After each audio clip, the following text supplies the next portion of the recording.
Welcome to my terrarium class. In this class, you will learn how to create your own closed terrarium. By following my step-by-step guidance, you will discover the fascinating world of terrariums and gain the skills to assemble your own beautiful miniature earth ecosystem. My name is Nur, and I'm thrilled to be your guide in this exciting journey of creating closed terrariums. I've had the pleasure of teaching terrariums for a long time now. Over the years, I have had the opportunity to host over 1,000 guests in my classes, sharing the wonders of creating miniature ecosystems and fostering a deep connection with nature. Crafting a closed terrarium offers numerous benefits, both for your creative expression and your well-being. In this class, not only you will create a visually stunning piece of art, but you will also gain a deeper understanding of how ecosystems work and the importance of balance within them. Terrariums provide a sense of peace and connection to nature, making them perfect for stress relief and relaxation. One of the best things about this class is that you can easily do it in the comfort of your own home. No need for a vast garden or a large workspace. The kit we'll be using includes all the materials you will need. You can follow along at your own pace, pausing and rewatching the lessons whenever you need it.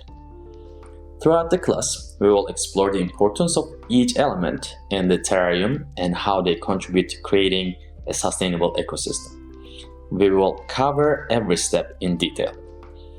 You will also learn about suitable plants for your terrarium and how to position them effectively. To add a touch of magic, we will even incorporate fairy lights in our terrarium, bringing it to life with a warm glow. By the end of this class, you will have gained the skills and knowledge necessary to create your own closed terrarium masterpiece. You will have a deeper appreciation for the intricate balance of nature and the benefits of creating for your well-being.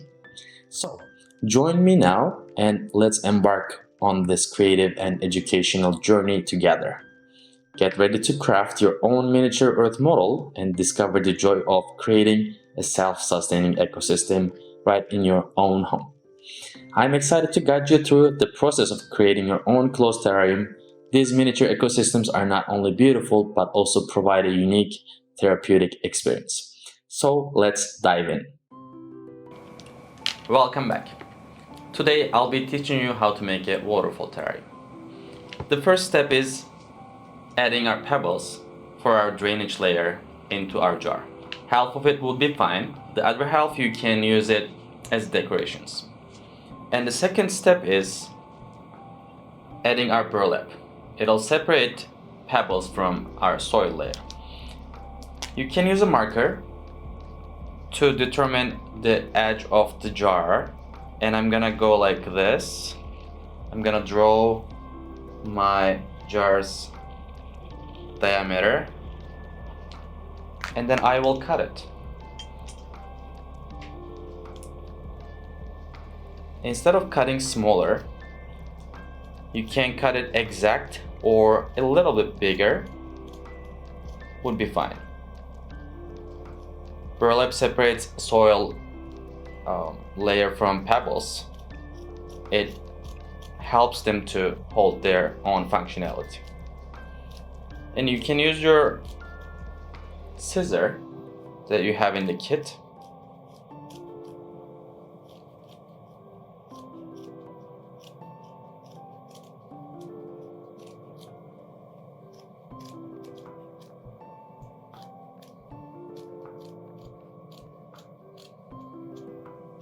Okay, I cut my burlap. I'll put it on the side and we're gonna add it into our jar, and you can get help from your tools to place it inside. It is normal that it can go on the side walls. It is just a aesthetic decision. You can cut it exact, but I decided to keep it like this. And I'm gonna put my jar on the side Then we're gonna prepare a terrarium soil mix. For our jar, I will start with half of my bag first. And I will add it inside of my mixing cup.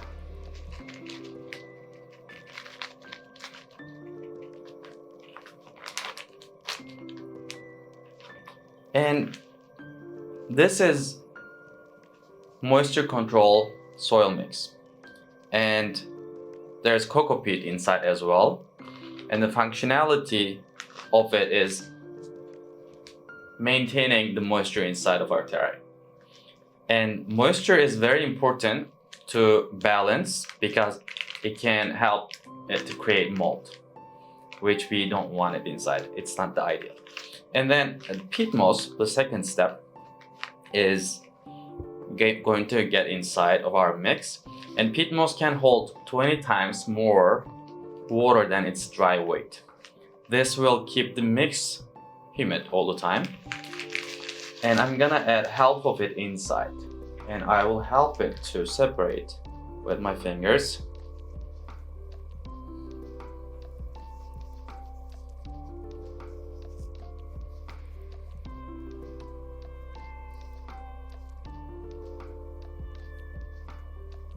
Also, I will add sphagnum moss. Sphagnum moss is also very important. This has the same functionality with peat moss. And I'm gonna go get one bunch of it for our mix. And I will trim it. I will trim it into smaller pieces because I want it to mix well inside. I don't want it to collect one place. And you can trim it into smaller pieces.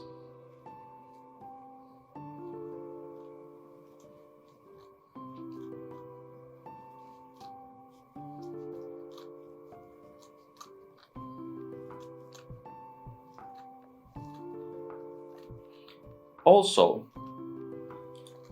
think about that you are creating a miniature Earth. And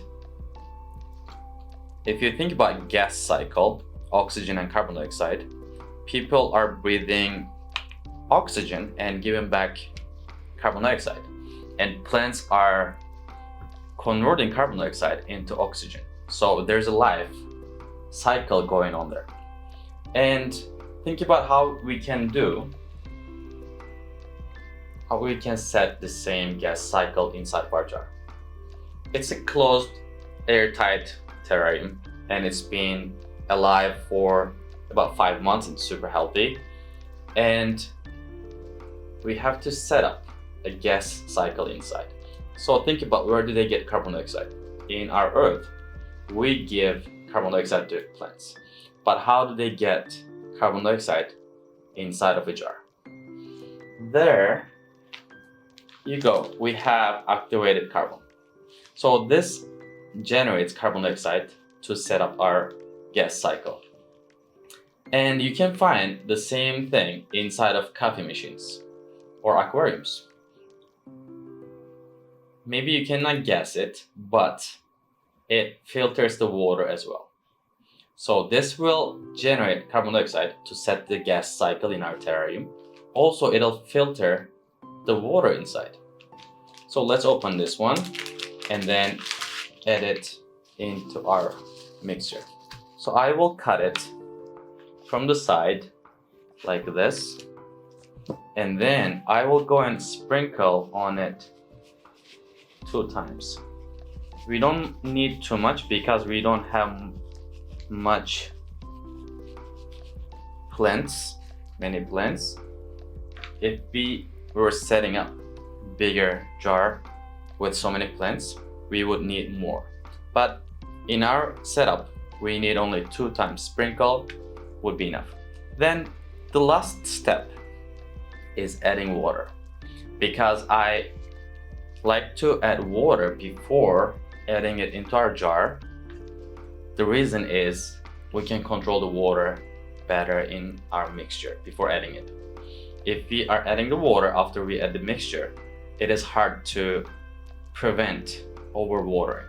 Overwatering is the most common reason of killing the terrarium. So you may have different sizes of bottles, but let's add a little bit of it and then mix it.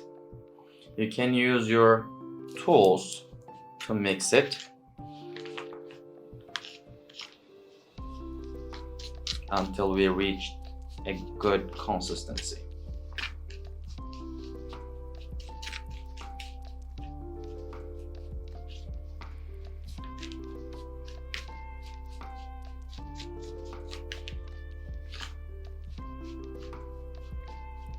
I would add a little more.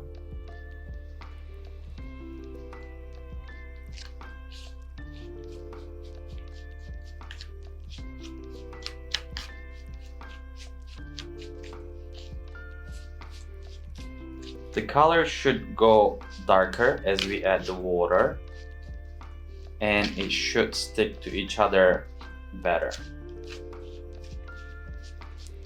And we shouldn't create mud. Muddy looking mix is not good. We want just moderate amount of water. As you can see here, our mix went a little bit darker and it is ready to add inside of our terrarium jar now. See you on next episode. Okay, let's add our mixture inside of our jar. And I will use my tools to add it inside of my jar.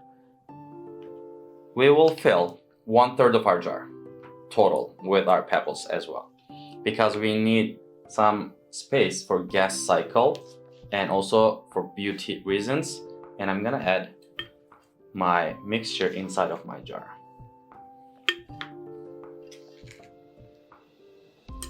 You can take your time and slowly you can add the mixture inside.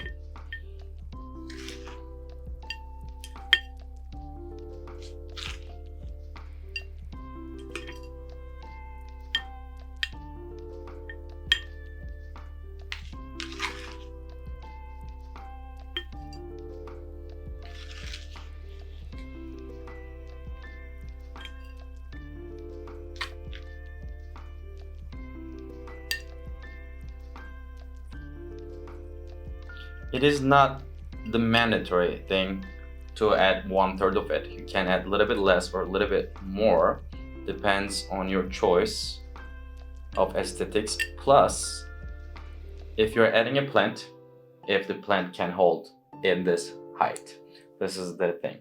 And also, we need to make some landscaping. As you can see, this is only a flat surface. We can move the soil mix and we can create landscapes. For example, I kind of made a hill here. So you see the difference, level difference. Here's the lower level, here's the upper level. So you can move the soil around and create some landscapes. You can make mountains, you can make craters, you can make canyons. You can put two different levels like this. You can make a mini canyon. Depends on your choice. You can just move it around. And also, if you wanna take it more steeper, you can make a waterfall, which I will show you today. So waterfall, I meant, is going steeper hill and we can put moss on it. And how it works? It works with water. As we add water, I'm gonna mix a little bit more to create more soil mix to add it inside of my terrarium. And we need water at this point. I'm gonna add water here. I want to create a mixture very close to mud. And I'm gonna add it like this. As you can see, it already sticks to my tool. And I want it to stick to my wall.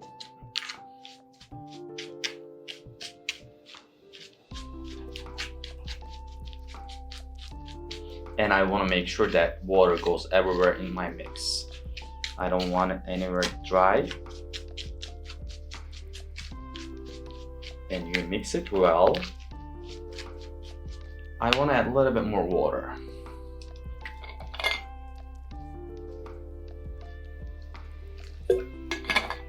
Almost mud, but not mud. We want a very sticky mix. And okay, as you can see, it's pretty sticky. I'm not gonna touch it, so you can tilt it, your jar, not too much because we can mess up the structure here. I'm gonna add to the side and then press it, okay, like this. And then I'm gonna keep adding it here. And be careful to work cleaner. Don't touch everywhere in the jar because you will have to clean it, which is pretty easy, but still you can work cleaner. And I'm pressing to the wall.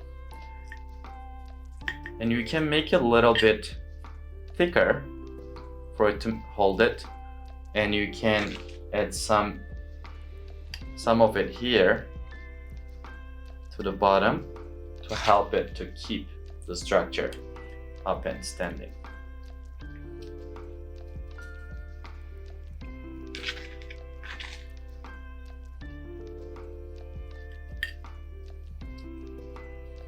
Okay. Probably I'll need to make a little bit more mix, but as you can see, we already have the foundations. And I will fill a little bit more here, and then I will make the curve a little bit more smoother to support the structure on the back. And let's make a little bit more mixture. And you can also add a bit more peat moss still. And you don't have to add exactly the same things because we already have activated carbon inside, which was enough. It's just adding a little bit more mixture, and I'm gonna add a little bit more sphagnum moss, and then a little bit more water. I need a little bit more mixture. Okay, so let's mix this one. If you overwatered it already, you can add a little bit more mixture to get the right consistency.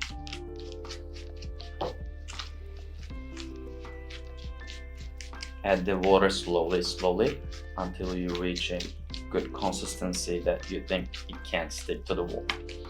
Okay. I will add a little bit more water.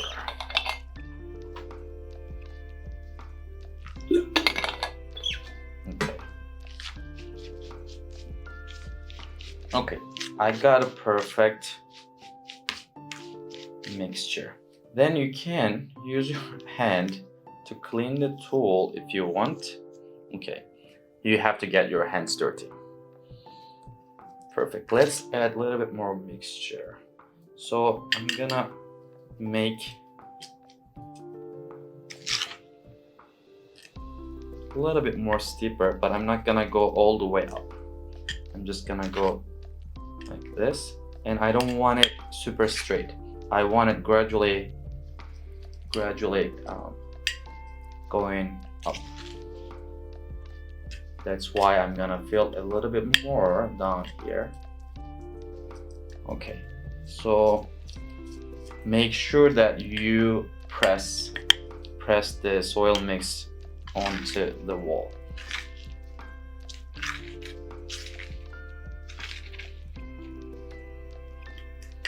Okay.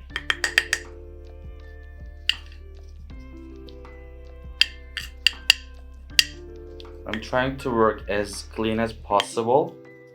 Okay, now I have my structure. Perfect. I have my structure here.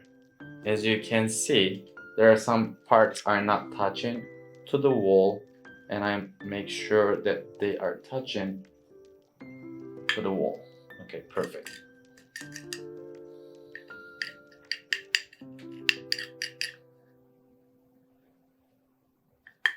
Perfect, I have this structure now. We have the base, and now we can add our moss. We are ready to add our moss into our jar. I have my moss here. I'll use this moss. Let's see this beauty. I love moss. Then I'm gonna carefully take it out. Okay, perfect. We have this moss, and then I'm gonna cut it and start adding into my jar. So you can clean your moss from dirt. As you can see here, I don't have much dirt on it. Moss doesn't have roots. It holds onto surfaces, and that's why you can cut them without killing them. What I like to do is I like to spray on the back a little bit because I want it to stick onto my soil mix. So I have a little bit of wood here that doesn't necessarily be in your case. Any type of surface can go onto directly to the mix. And I like to mix, I like to add a little bit of water to help it. Okay, then I'm gonna cut it. I cut this piece, and I like to cut something like this.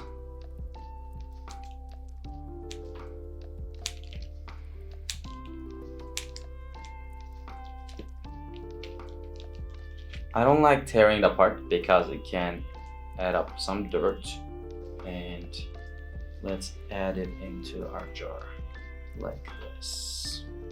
Okay, and I make sure that I clean my tool, and you keep it angled a little bit. Then I will press it with a clean tool onto my mix.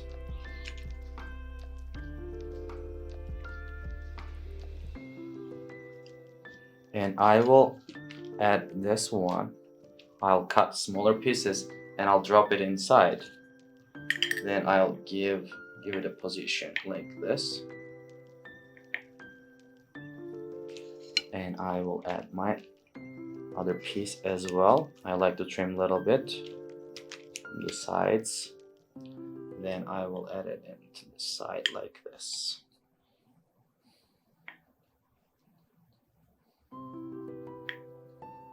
Okay, perfect. Then I need a little bit more.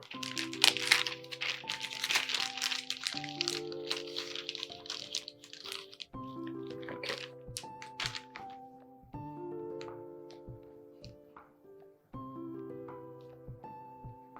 Okay, beautiful moss. Then I'm gonna drop this piece inside here. Then I will keep it like this. Okay, perfect. Then we have a moss wall here. Then you can press a little bit more. Then we are ready for our decorations. And I have my pebbles here, which I will drop them inside. Actually, first you can clean the terrarium. Mine is pretty clean, just the outside, but I recommend adding cleaning with paper towel. I'm gonna keep adding my pebbles. So I like to create something like a pathway. I'm just gonna drop it precisely a little bit, then I can arrange it with my tool. So, but be careful with tool, has to be clean, otherwise you just add dirt on to your terrarium. Okay, perfect. And I will add one more here, and one more over there, and one more. And I'll press a little bit. Then as you can see, it looks like a staircase going inside of a jungle. And our waterfall terrarium is ready. The next step is adding a little bit more spray water inside, not too much, maybe 5-6 times. You have created waterfall terrarium right now. And as a last step, we will add our fairy lights inside of our jar. You will find it in your kit, and then you will have to pull the plastic piece on it, and you have to press the black button on it 3 times. You will have the steady one. If you like the crazy one, you can keep it as it is on the first click. It can differ, but it works in the same way. If it doesn't work, if it doesn't turn on, you can open the battery pack and you can remove the batteries, then put them back again. Hopefully it'll work. Then you can add it inside of your terrarium randomly, or you can make butterflies or any other shapes as you like. As it is metal, you can give it a shape. Then I'm gonna add it inside of my terrarium like this randomly. And the battery pack should stay outside. If the battery dies, you can change the battery or you can remove it. It is your preferences. And let's seal it. Hold the cork ball instead of pushing it. Just hold it and then left and right until it airtights. Then you have it. So we completed our waterfall terrarium with our fairy lights. Then let's talk about the care guide. As you know, Moss likes cool places and also shady places. We're gonna have our terrarium in somewhere that takes indirect sunlight and somewhere cool. I mean, cool is not near fireplace. You shouldn't put anywhere near fireplace, for example. But anywhere else should pretty much work. And if you want to keep it longer, you can open it every week for a couple hours to change the air, which terrariums like it. And also, if you see any dryness on the moss, you can spray it. That's pretty much it. And let me know if you have any questions. Also, you can send us what you have created. I would love to see them. And I hope you enjoyed the class and you learned something. And have a wonderful day. I hope I will see you in another class. Thank you.